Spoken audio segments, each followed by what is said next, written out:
everyone. Hello. I'm so excited to be back. I was out last week visiting some family, so I had our co-founder Jamie kind of running everything, so I'm really happy that you guys are able to get to know him a little bit better and spend some time with him. Hi!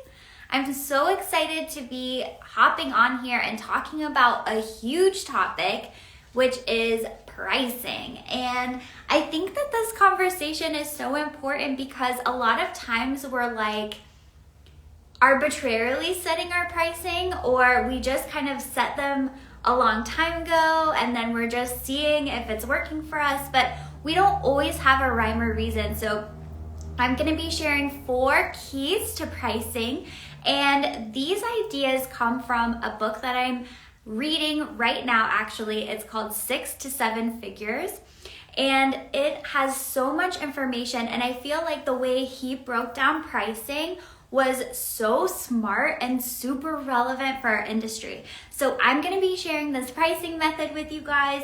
Again, there's 4 different pieces to it.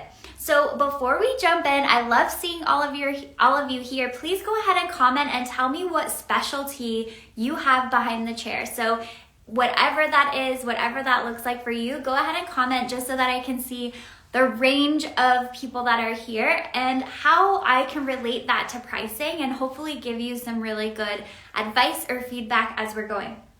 So just so you all know, doors are going to be closing for my June round of luxury client method in just 2 weeks. So you have 2 more weeks to get all signed up, and you'll know, like, this program is for you. Like, I'm sure you've seen me post all the student stories, all the testimonials. I'm sure you've heard me talk about it before, but this program is for you if you feel like you've been doing all the things, you've been implementing all the things you can Google, all the things the educators talk about, and yet you still just don't feel like you're seeing the results for all of your hard work. You're not getting those clients in, you're not seeing that boost in sales, and you're probably feeling a little bit frustrated. So if you're doing all the things, if you've tried everything and you just cannot break through to that next level, get all these clients coming in, please DM me the word method, because the luxury client method truly can transform your business,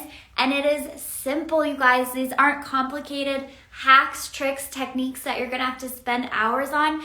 I show you how to make it so simple to sign high-end clients that get your favorite services to do. So it's gonna be great. DM me the word method so that we can talk about it more if that is for you. Okay, so what is going on with pricing? In my story I just did this morning, so if you haven't voted in my poll yet, you can go and check that out, because I'm gonna be writing some content this week kind of all about pricing. But a lot of times when I ask my audience about pricing, the consensus seems to be, I just feel confused about my pricing, right? So we can just sometimes feel like we have them, they're there, maybe they're good, maybe they're not, maybe I could charge more, maybe I'm profitable, like they're just kind of there. So what I want you to do with these 4 keys that I talked to you about today is, I would recommend, like if I were you, I would sit down and I would actually audit my pricing by walking through this process as if this was your first time setting up prices. Okay, so I'm not necessarily saying you even have to change anything, but when we can put the why behind what we're doing, we get to feel so much more confident. Like, I remember when I was behind the chair and I would quote prices, ooh, my hands would be shaking. Like, I would feel nervous. I would feel uncomfortable. I would be hoping with all of my might that the person would feel like I had the value to bring, that meant I deserved that price from them. So when we know why things are set up how they are, we can actually get amazing results, because we're not sending out the weird energy, right? We're not sending out this energy like, please accept me, please think I'm worth it kind of vibe, which can really be self-sabotaging in this situation. Okay, so let's jump into it. So the first part of setting your prices or auditing your prices is going to be finding your bottom. Okay, and as we talk about this, what I kind of want you to picture is like almost like a Venn diagram, right? So we're going to have all of these circles, but they're going to overlap, and in the middle is where we're going to find that sweet spot. Okay, so none of these things that you're going to be calculating is going to give you the answer. Like, no one can give you the answer for what your prices should be. But all we can do is collect information and make really educated, confident CEO decisions, okay? So the first one is find your bottom. Basically, how much does it take to run your salon on an hourly level? Okay, so this is going to be going through all the steps of looking at your expenses, calculating, per day, per hour, and going all the way through it. So essentially, what do you need to make per day or per hour in order to just keep your doors open, in order to just not even get paid anything, basically just pay your rent and pay your overhead and keep the lights on for another month. So this is really what we want to start with. Okay, so this is going to be the bottom. So that number is going to take some digging, but you're going to write that in, let's say, a circle over here. So on the flip side, we want to look at what is the ceiling, okay? So a lot of people just talk about finding the break even and then, whatever, but like, let's talk about the ceiling part, okay? What is the highest, let's say the ultimate value, the highest price that you've ever seen or that you think could be possible for, let's just say, session pricing or for 2 hours of your time or whatever your specialty service is. So this ceiling point, we're not even setting this and saying people would buy it at this point. We're just saying this is like the top supreme of what I could charge for my services, okay? So that's gonna go in another circle. And as you can see, as we start to lay all of these out, your pricing is gonna be somewhere in the middle, right? So you have your bottom, now you have your ceiling. So let's make another circle. So this is going to be your competition. And I know a lot of people out there like hate talking about competition, like whatever. You guys, we need to know what our market is used to paying in our area, right? This isn't about copying them or assuming that they know what they're doing. This is just looking at it from the customer perspective, your client perspective of looking up 5 salons online and what range of prices are they seeing, okay? So we want to get some comps. We want to see what everyone else is doing, specifically for the services that we want to be known for and the clients we want to be attracting. So that is going to be a third number, okay? And I'm sure that number is going to be somewhere in between the bottom and the ceiling. So now you have these 3. So this last piece of this pie, this number 4 out of 4 is so important, okay? So listen up. So this one, this last piece is called saleability, okay? Saleability. What price can you actually sell and get people to become your client? Get them to be loyal and keep coming back.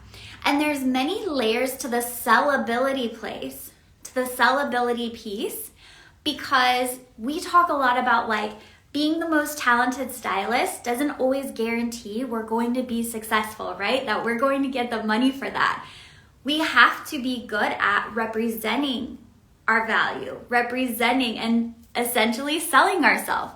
How good are you at selling yourself? And one of the pieces here that we don't talk about a lot in the industry, we say charge your worth and like all this stuff, but we don't really talk about how if you don't feel like you deserve the prices that you're charging, it is not going to work. You are not going to be able to sell those appointments. You're not going to be able to book those appointments, get the clients in. You're not going to be able to confidently hand them their ticket. Like, you are going to self-sabotage yourself out of business, okay? So as much as we might want to be at a certain price point where we feel like it's our worth, what I want you to do is I want you to spend some time with your intuition, however you do that. Maybe it's outside walking, maybe it's in a quiet room, but I want you to be able to connect with your intuition and ask yourself, what price could I charge where I feel like my dream clients are so insane. They are like a little bit dumb if they don't choose to work with me, right? What price how can I position myself to where it is like such a no-brainer for people to say yes and start working with me and come in. And I'll give you a little example. So like the luxury client method, like I said, doors close in 2 weeks. We get started super soon. I could price that, like different people in the industry price it, 3 times higher, 5 times higher, what I bring in that program. And when I look at it though, I know I can deliver 10x results. Like my students can make $10,000 more in a year by being in that class with me. So when it's priced at $997, to me, I'm like, come on, like this is such a no-brainer. And because I feel like that, because I know the value that I bring to the table, it is easy for me to sit here and talk about it. It is easy for me to reach out to people or to have these conversations and ask these hard questions. And I have a lot of confidence about it because I know what I bring to the table. And so even if you want to be able to say, you know what, it's $1,000 to book me out for a session pricing for blonding. Okay, you might think that's what you should be doing, right? But as long as you're over your bottom, to where you're going to be profitable and you're going to be okay, I want you to start or get your prices in a place where you can just feel like this is a no-brainer. Because when we feel insecure about our prices, or when there's that little bit of doubt that like, I don't really deserve this, like, I don't know, these people are a little crazy paying me this, you might not say one word, but it's gonna translate. It's gonna translate in not offering the upgrades that people love, not, offering them retail because you're like, oh, they already are spending too much money. It's gonna translate in being shy about writing posts about what you do, because at the core, you're like, I don't feel good about what I'm asking people to spend with me. So that's not to say that at the same time, we're not gonna be working on mindset, because as we know, a lot of that is just mindset. People will pay for things that are clearly a win for them, right? They're gonna pay for that. So that could be any price, but we have to catch up our mind. So if you're feeling like one of the reasons why you're struggling to bring in clients right now is due to your pricing, then what I want you to look at is really spend time to get all these categories, okay? Because we can't underprice to where we're not profitable and we have to shut our business down. And we can't go to the sky, right? And we can't be way outside of our market. But I want you to pick something that to you is just like, people are winning so hard by coming and working with me because they get so much for this. They get this is such a good price. And start there, and then you can always work your way up. And I think that this is just so important, especially for those of you out there who are building. Our conversations around pricing changes a lot as we are fully booked and now we're scaling. And I think that a lot of times stylists in the growing phase who have the gaps, who are trying to get fully booked, who are maybe still struggling paycheck to paycheck and on this kind of like income roller coaster, I feel like they try to jump right to the strategies that you use when you're scaling. They try to jump right to the mindset that people use when they're scaling. And unfortunately, we're just not there yet, mentally and emotionally, which sounds really silly, but all of this really matters when it comes to what we're doing. And so we almost need to take a step back and just check in on our intuition. And the good news is, when you start here, even if you think, you know what, I would feel really good about, whatever amount that is, if it's underpriced for your market, that can already just start out just feeling so good. Think about how motivated you're gonna be to go out and be like, oh, you wanna do blonding? Well, I can do it, the best in my area, and I am the best priced in my area right now, so come on, let's make this happen. Then as you're getting the clients, you're getting more experience, you're building your confidence, then you're raising your prices. So just to go back to the beginning, when we really look at why we're doing what we're doing versus pulling a number from a salon we used to work at, or just pulling a random number from an educator online, right? We aren't going to have a lot of confidence in that because we don't get where it's coming from and the why. And so when a client, heaven forbid, pushes us on our pricing, we are going to be terrified because we really don't know, and we kind of are like them where we don't think it's the right thing either. So knowledge is totally power here, and your intuition.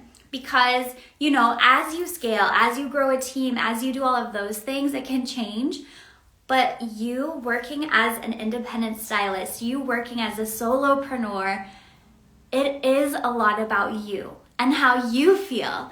And you feeling like you're not, you're showing up authentically and really having something beautiful to give. Because when we start to feel like we're ripping people off, even if it's subtly, even if it's not true, we will sabotage our business. We just will. So get clear on these 4 categories. And I would even say at least twice a year, so every 6 months or every quarter, you can check back in on some of what this is, especially as expenses go up, right? Inflation goes up or prices go up. Our bottom is going to be changing. So this is something that we do want to be checking in on regularly just to see. And then over time, your gut is going to change, right? Like what might have felt good 6 months ago to charge, now you're going to be like, no, I deserve more. So we always need to be checking back in on this. Our prices are not set and forget. I want them to be a very active part of your business. And so just to recap, these 4 categories are finding your bottom. This is your break-even point. The second one is finding your ceiling. This is almost going to be like the absolute max that you could be charging. And then the third one is going to be competition. You need to know what people in your city are used to paying or used to seeing. Because if we're too far out of it when we're newer and we don't have the clients that we've established the trust with, that's going to be really hard to sell, right? Which is going to start hurting our feelings and all kinds of things. So competition. And then the last one is saleability. What is a price that with your whole heart you can be behind and get excited about? So make sure that you're taking time with this. And just before I jump off, I did want to make a note about imposter syndrome. Hi, Alyssa. Happy to see you here. Michaela says, love this. Thank you. You are so welcome. I'm so happy you're here and that this is resonating with you and feeling helpful for you. I did just want to talk about imposter syndrome really quick because I think that, again, a lot of times it's like, oh, just charge your worth. You're just having imposter syndrome and all this stuff. But on the practical level, you guys, sometimes if it feels bad in our gut, there's a reason. Like maybe our skill isn't where we want it to be. Maybe we just, like I was saying before, our gut just feels like we're ripping people off and the value isn't there. We need to pay attention to that. So it's like not just dismissing our anxiety about things, not just dismissing those imposter syndrome feelings, but really taking a hard look at where it's coming from and then how we can really be getting it to where it needs to be and feeling good about what we're doing. When we're showing up and feeling like we are, taking people's money and like doing all these underhanded things, we're not going to go home at night feeling excited. We're going to get burnt out. We're going to get resentful and bitter and upset. So having that authenticity, bringing that intuition in is going to help so much. So I hope that this has been helpful today. I would love for you guys to even DM me and just tell me like, what are your takeaways? How was this maybe different from what you've heard of before or tried before? I'm absolutely here for you guys. I love showing up and doing these trainings and everything. So come over to my DMs. It's at RenLopa Official. And otherwise, I will see all of you next week. So thank you so much.